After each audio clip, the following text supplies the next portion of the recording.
la guerre mondiale pour capter l'épargne. On en parle avec notre invité. Bonjour Patrick Artus. Bonjour Adrien. Vous êtes chef économiste de Natixis et vous intervenez sur ce thème au printemps de l'économie du 24 au 27 mars. Alors il y a une guerre mondiale pour capter cette épargne qui est excédentaire. Oui, alors il faut dire un mot du fonctionnement du système monétaire international tel qu'on le voit aujourd'hui. On a quelque chose qui est extraordinairement choquant, qui est que aujourd'hui, et quand vous regardez les balances des paiements, ce qui est la même chose de regarder soit les balances courantes, soit les flux de capitaux, toutes les grandes régions du monde ont des excédents extérieurs qu'elles utilisent pour financer les États-Unis, qui sont la seule grande région du monde à avoir un déficit extérieur. Donc le système monétaire international, c'est quelque chose d'assez simple. On prend de l'épargne en Europe, au Japon, dans les pays de l'OPEP, en Chine, dans les autres pays émergents, et on l'envoie aux États-Unis pour financer ce qu'on continue d'appeler les déficits jumeaux, c'est-à-dire à la fois le déficit extérieur et le déficit des finances publiques des États-Unis. Ceci est totalement irresponsable du point de vue de l'économie mondiale, puisque ce qu'on apprend normalement en première année à l'université, c'est que ce qui est efficace, c'est que l'épargne aille des pays riches vers les pays pauvres, puisque dans les pays pauvres, c'est plus efficace d'investir que dans les pays riches, puisqu'on manque de capital et d'investissement. Donc on devrait voir que l'Europe, les États-Unis et le Japon financent les émergents.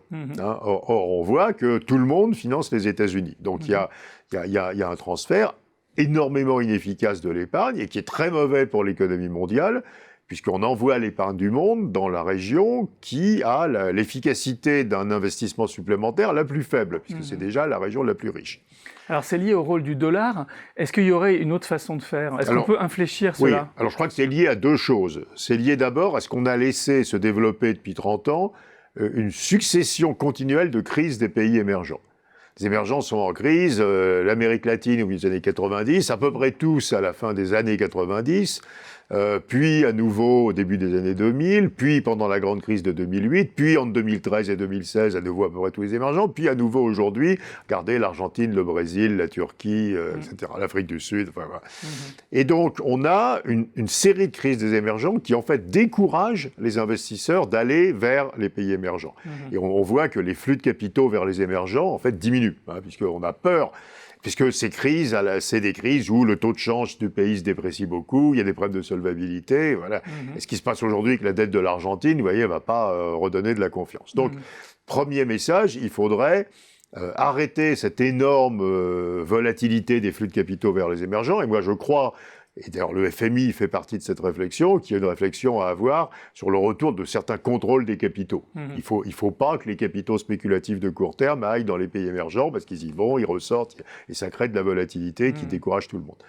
Et puis le deuxième sujet, vous le mentionniez à l'instant, c'est le rôle du dollar comme monnaie de réserve dominante, puisque on voit bien, et dès que ça va un peu plus mal, comme avec le coronavirus, mais avant, dans toutes les récessions, ça devient absolument évident.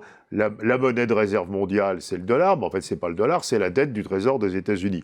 Et c'est d'autant plus la monnaie de réserve mondiale qu'on est inquiet sur la situation économique du monde. Et il n'y a pas de concurrent, c'est ça le problème. La Chine, c'est pas une monnaie qui est monnaie de réserve, c'est les actifs financiers dans cette monnaie. À nouveau, c'est la dette du Trésor aux États-Unis, c'est pas le dollar. En Chine, la dette du Trésor chinois, c'est très petit, elle est totalement détenue par les banques chinoises, donc il n'y en a rien à détenir par les non-résidents. Et en Europe, il y a autant de dettes du Trésor que de Trésor, et il n'y a pas de dette pan-européenne, ce qui fait qu'on a un marché complètement segmenté qui n'est pas attrayant. Donc pour Donald Trump, c'est une situation qui est hyper confortable. Il n'y a pas de concurrent au dollar pour être monnaie de réserve. Donc, les États-Unis peuvent avoir n'importe quel déficit extérieur et budgétaire, il va se financer, puisque les investisseurs n'ont pas le choix d'aller ailleurs. Et les États-Unis, évidemment, exploitent ce rôle qui est à nouveau destructeur pour la croissance mondiale. Et tant que, par exemple, qu'il n'y aura pas de dette pan-européenne, finalement, ce pourquoi on a fait l'euro, nous autonomiser, ne servira pas encore à grand-chose. Les dettes européennes sont petites, elles sont segmentées, c'est pas les mêmes ratings, il y en a qui sont très peu liquides. La dette allemande, il n'y en a plus, puisque les Allemands ont des excédents extérieurs, donc l'endettement de l'Allemagne diminue, donc il n'y en a pas assez. Il faudrait une grande dette de la zone euro. On a des bouts de dette de la zone euro. Il y a la Banque européenne d'investissement, il y a l'ESM, mais c'est tout petit. Donc si je suis une très grande banque centrale asiatique, forcément, je cherche une grande dette publique sûre et liquide.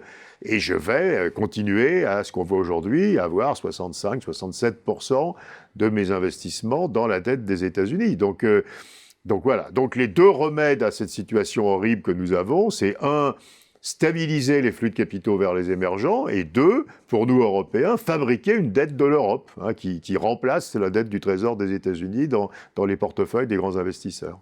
Merci beaucoup Patrick Artus et on parlera de ce thème au printemps de l'économie. Tout à fait.